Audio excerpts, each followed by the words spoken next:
A advogada especialista em saúde global, Deise Ventura, que é coordenadora de doutorado em saúde global na Universidade de São Paulo, a USP, é a nossa entrevistada de hoje do RFI Convida. Muito bom dia, Deise. Bom dia.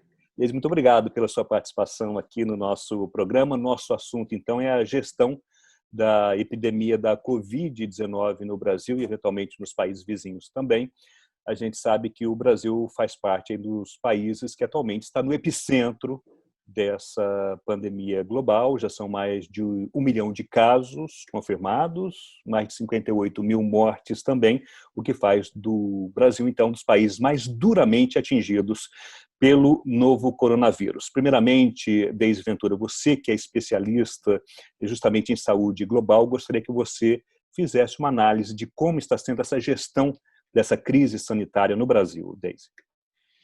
Olha, infelizmente, eu poderia estar aqui para comentar com você um sucesso extraordinário da resposta brasileira, porque o Brasil tinha tudo para ser uma das melhores respostas do mundo. Nós temos algo que é ambicionado pelo mundo inteiro, que é a cobertura universal de saúde. Somos o único país em via de desenvolvimento que tem um sistema de acesso universal e gratuito com essa extensão, com essa capilaridade em todo o território nacional. Então, bastaria ter um investimento pontual, significativo de recursos dentro desse sistema já estruturado, que tem massa crítica, profissionais que a gente leva décadas para formar, anos de experiência de trabalho em rede por intermédio dos secretários municipais de saúde, dos secretários estaduais de saúde, enfim, uma estrutura extremamente complexa que nos colocava numa posição muito favorável.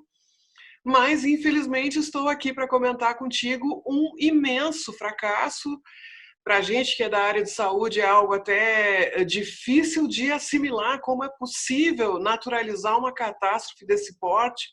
Nós estamos aí com muito mais de 1 milhão de casos e quase 60 mil mortes. É algo, é uma ignomínia, na verdade, é uma mancha na nossa história, na história da saúde pública brasileira. O povo brasileiro sabe pouco, mas o Sistema Único de Saúde é uma referência internacional. Nós temos excelência em inúmeros programas, estratégia de saúde da família, agentes comunitários de saúde, programas de imunização, programas de resposta a doenças, como é o caso do HIV/AIDS, enfim, iniciativas brasileiras de cooperação internacional, inclusive em saúde. O Brasil é muito respeitado no campo da saúde global, mas claro que com as políticas de austeridade, que reduziram muito o investimento público em saúde, especialmente a emenda constitucional que a partir de 2017 fixou um teto para os gastos públicos em saúde, a pandemia encontrou o SUS enfraquecido em diversos seus fundamentos. Ter investido nesses pontos que estavam fragilizados, inclusive vigilância em saúde, teria nos dado uma capacidade de resposta. A gente teve tempo, né? O Brasil, veja, o Brasil declarou emergência nacional de saúde pública no dia 3 de fevereiro. A OMS declarou emergência internacional dia 30 de janeiro. 3 de janeiro o Brasil declarava emergência nacional, dia 6 de fevereiro ele tinha uma nova lei de quarentena. Então, ele começou bem e se perdeu no caminho de uma forma que nós estamos custando a aceitar, e eu acho que não vamos aceitar nunca. E por que, então, Deise, esse fracasso, então, do qual você fala? O que levou, então, a essa situação?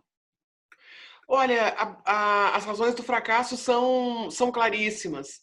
No momento em que todos deveriam estar unidos, se instalou uma guerra entre governo federal e governos locais. E nos estados em que os governadores tomaram a atitude correta, que foi investir na resposta, criar hospitais de campanha, adotar medidas quarentenárias, dar importância, fazer campanhas de comunicação para conscientizar as pessoas de um risco grave que elas corriam, há prefeitos que não aderiram a essa direção do governo estadual.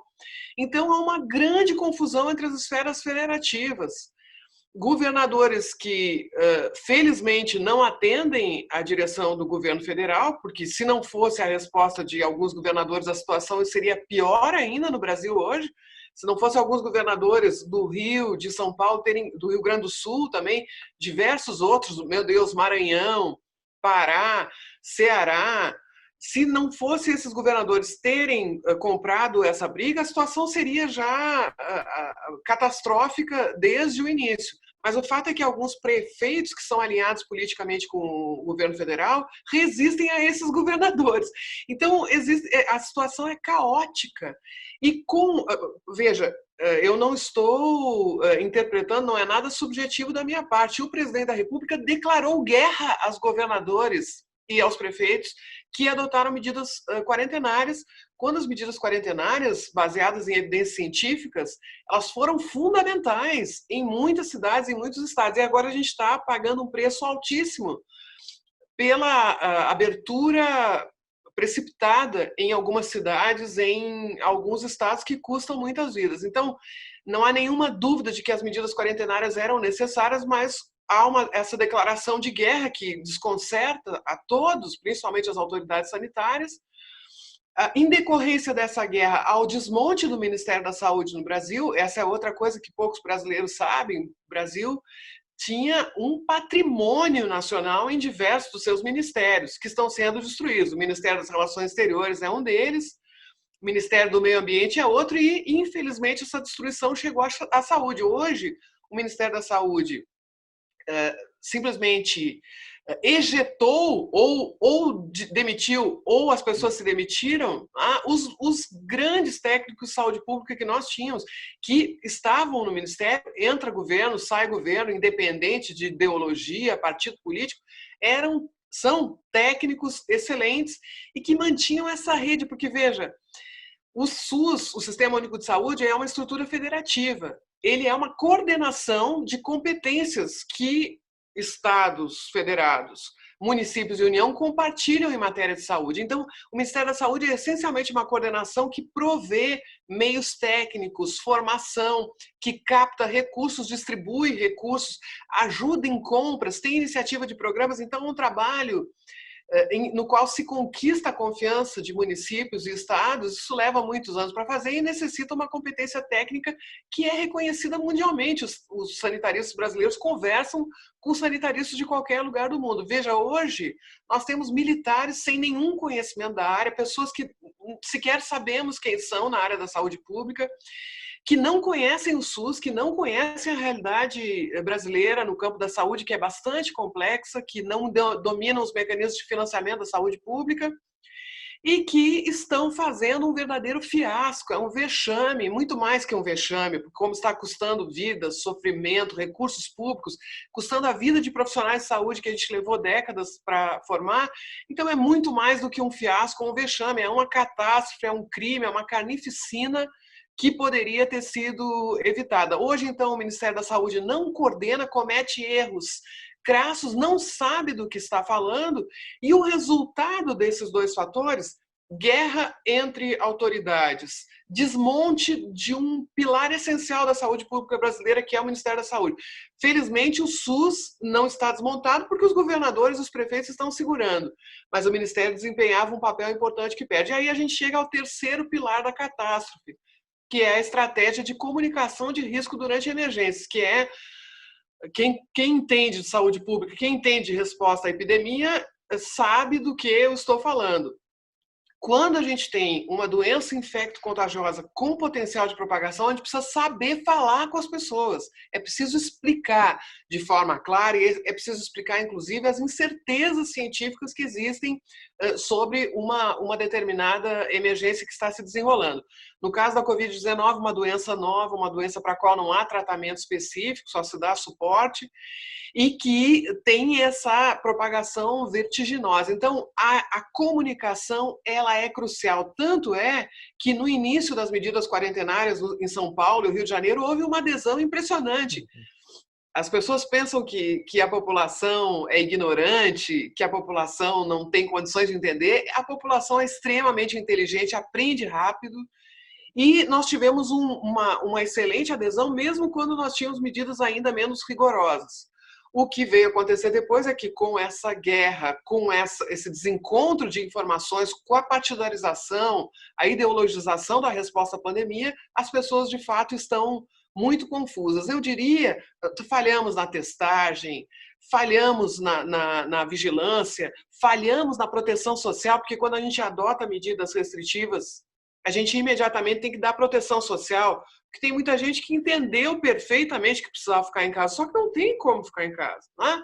Escolhe entre morrer de fome ou se arriscar a morrer na Covid, né? Então, esse elemento da proteção social, ele vem junto. A França, tantos outros países, quando anunciaram medidas quarentenárias, anunciaram medidas de isenção de taxas, de redução de impostos, de acesso a benefícios sociais que visavam a sobrevivência das pessoas. Então, aqui a gente teve a adoção dessas medidas, mas elas foram implementadas de uma maneira desastrosa. Inclusive, se formaram filas em bancos no Brasil inteiro para tentar receber o benefício. Muitas pessoas que precisavam não receberam, outras que não precisavam receberam.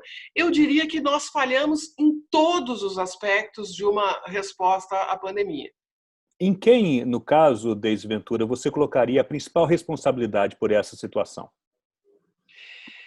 Olha, a responsabilidade mais evidente é do governo federal, porque ele deveria coordenar, e mais, ele deveria coordenar inclusive a cooperação internacional, ele deveria coordenar a cooperação regional. Hoje o Brasil é percebido como uma bomba relógio, como uma ameaça para todos os seus vizinhos.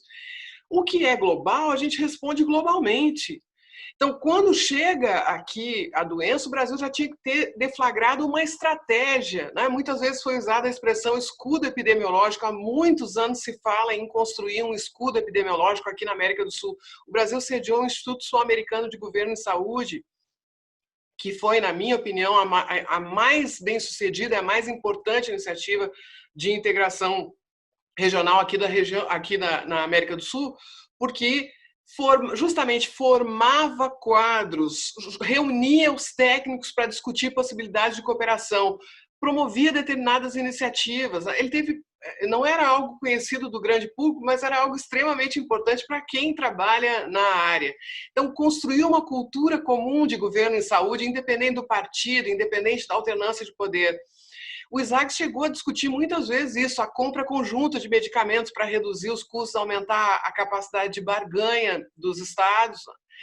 E, infelizmente, o Brasil adquiriu uma postura subserviente, eu não diria nem aos Estados Unidos, mas diretamente ao trumpismo, à ideologia de extrema-direita do presidente Donald Trump, e não cumpriu o seu papel aqui. Então, vazio de liderança regional, falta de coordenação entre os países, o Brasil com fronteira em praticamente todos os países da América do Sul. Como se explica isso? Então, falta de coordenação internacional, falta de coordenação nacional, e mais do que falta, mais do que opção, ação, discurso negacionista, tentativa de emplacar campanhas de publicidade negacionistas, tentando enganar o povo sobre o que é a pandemia. Foi o judiciário que impediu a circulação, mais de uma vez, dessas campanhas. Então, o governo federal agiu contra a saúde pública, identificou em determinados governos inimigos eleitorais, né? E aí eu acho que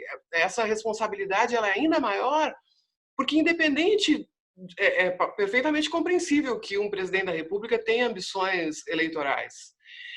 Mas há outras formas de conquistar votos. Em outros países, a gente viu líderes que apoiaram o seu povo, que buscaram o consenso nacional. O caso do Alberto Fernandes, na Argentina, país polarizado, profunda crise econômica, conseguiu construir um consenso. As coletivas de imprensa em Buenos Aires de anúncio das medidas quarentenárias, que foram duras, que golpearam muito fortemente uma economia já bastante alquebrada. Era emocionante de ver o presidente da República do peronismo, que vinha numa polarização muito intensa com o macrismo, com o partido do Maurício Macri, que foi presidente da República anteriormente, e que é o partido do prefeito da cidade de Buenos Aires, e ainda o governador da província de Buenos Aires, que é independente. Então a gente via o presidente da República, o governador da província e o prefeito da cidade de Buenos Aires, cada um com uma posição política diversa, dois deles de uma posição antagônica, que anunciavam conjuntamente as medidas, e foi a explicação para o sucesso da Argentina, né? Porque começou em Buenos Aires e eles conseguiram, com o trabalho conjunto com a cidade, a província e o governo nacional, conseguiram segurar ali os casos e dar resposta, tendo um sistema muito mais frágil que o nosso, numa situação econômica muito pior que a nossa. Então, faltou coordenação internacional, faltou coordenação nacional e houve essa ação que eu considero criminosa, contra a saúde pública, de disseminar o negacionismo, notícias falsas, o uso precoce da cloroquina, enfim, uma série de ações que vão contra a posição que seria natural, que seria dizer, não, eu vou fazer uma grande resposta à pandemia para me reeleger, né? Eu vou juntar as forças, eu vou ser o presidente de todos, eu vou dizer, essa pandemia é grave, fiquem em casa, fiquem comigo. Isso funcionou em muitos países nos quais governantes que tinham um baixo nível de aprovação estão chegando ao meio ou ao final da pandemia com um alto nível de aprovação. Em outras palavras, o que eu quero dizer é, mesmo do ponto de vista populista, eleitoral, a escolha poderia ter sido a da vida. E a escolha foi a da morte. Muitas das decisões estiveram relacionadas com a questão econômica, né? Política de saúde relacionada com questões econômicas, no sentido de que poderia provocar, agravar uma situação econômica já bastante frágil no Brasil e, eventualmente, em outros países também. Como é que você analisou que foi esse debate, né? Essa, digamos assim, apropriação desse discurso de que, em prol de uma estabilidade, de uma retomada econômica, era preciso, então, relaxar algumas medidas em relação à pandemia. Como é que você observou esse debate em relação à saúde e à economia? Eu observo como um falso debate, porque o que causa o prejuízo econômico é a pandemia e não as medidas quarentenárias, as medidas de resposta à pandemia. Porque quando eu me equivoco e penso que são as medidas quarentenárias, eu entro nesse círculo vicioso que nós estamos vendo em diversas cidades. Elas vão lá, sob o pretexto de proteger a economia, elas reabrem, aí as UTIs ficam lotadas, as pessoas morrem, pessoas que não precisavam morrer, morrem, pessoas que não precisavam ficar doentes, adoecem, empobrecem a si mesmos, empobrecem as suas famílias, tem um custo altíssimo para o sistema de saúde, isso não se deve esquecer, mas a Covid-19 deixa sequelas importantes. Então, esse custo para o sistema de saúde ele acontece agora, mas ele vai continuar acontecendo durante muitos anos. Aí, obviamente, vem o desastre, fecham de novo a economia, adotam medidas, só que aí perderam semanas valiosas. Então, digamos que do ponto de vista econômico, é simplesmente uma burrice. É uma burrice não proteger a saúde das pessoas. Isso tem um custo enorme para a sociedade brasileira. É esse o custo, não outro. A recessão econômica ela vai existir tanto assim que as cidades que abriram o comércio agora dizem estamos decepcionados. Mas o que essas pessoas pensaram? Essas pessoas pensaram que iam abrir o comércio e todo mundo ia gastar uma fortuna, todo mundo iria para a rua gastar muito dinheiro, mas dinheiro de onde? Então, há uma incompreensão, se procura confundir as pessoas. Aí, mais uma vez, existe uma campanha ostensiva para convencer as pessoas de que são as medidas quarentenárias as responsáveis pela crise. É a pandemia que é responsável pela crise. Essa recessão, ela já é mundial. Então, não adianta o Brasil fazer diferente, sacrificar milhares e milhares de vidas, porque a recessão, ela está dada. E na verdade... O que me parece que está se configurando é uma política de extermínio das populações mais vulneráveis e particularmente da população negra e da população mais pobre, da população periférica. Por quê? Porque a gente se dá conta de que essas vidas, para o governo federal e para os governantes que não adotaram as medidas que deveriam ter adotado, essas vidas não valem nada. Já está claro que são essas as pessoas que estão morrendo em sua maioria. Essa pandemia não tem nada de democrática, absolutamente nada de democrática. Basta olhar o perfil das pessoas atingidas. Claro que existem algumas pessoas com renda que morreram, mas esse número é incomparável à devastação que está acontecendo em diversos locais. Claro que a repercussão da pandemia é muito heterogênea. Por exemplo, comunidades que conseguiram se organizar Nós temos diversos exemplos no Rio de Janeiro, mas principalmente aqui em São Paulo, nós temos comunidades que conseguiram se organizar. Infelizmente, em alguns lugares, até foi o próprio tráfico de drogas que organizou a comunidade e que conseguiram se proteger, mas elas são a exceção em função da omissão do Estado. Então, essa é uma grande mentira, é um mito que se desenvolveu de uma forma criminosa para tentar fazer as pessoas pensarem que a responsabilidade pelos danos econômicos é de governadores e prefeitos, quando, de forma alguma, ela é. Ao contrário, uma quarentena bem feita, bem organizada, a gente sai mais rápido, controla a doença, sai mais rápido. Agora, para isso, precisa vigilância, né? Aí vem o ponto. Nunca foi só fazer medidas quarentenárias. Né? Jamais alguém defendeu isso, que seria só fazer medida quarentenária. Tem que ter medida quarentenária e vigilância. Para ter vigilância, tem que colocar os recursos, comprar os testes, preparar as pessoas. E o Brasil perdeu muito tempo nessa disputa política, trocou de ministro 2 vezes. Agora, hoje nós temos um ministro que não tem a menor condição de exercer esse cargo, é interino, inclusive, mas de fato é alguém que não conhece o campo da saúde pública, que não tem interlocução com o Sistema Único de Saúde, que tem uma longa e complexa história. Então, realmente, a situação do Brasil é assustadora. Deise, várias denúncias foram feitas contra o governo brasileiro por essa gestão da pandemia, uma delas na Organização dos Estados Americanos, né, na Comissão de Direitos Humanos da OEA, e também no Tribunal Internacional de Haia contra o presidente Jair Bolsonaro pela sua gestão da pandemia. Você, que é advogada, né, especializada em saúde global, você acha que os responsáveis por, como você descreveu, uma catástrofe na gestão dessa pandemia devem ser responsabilizados criminalmente? Sem dúvida, sem dúvida.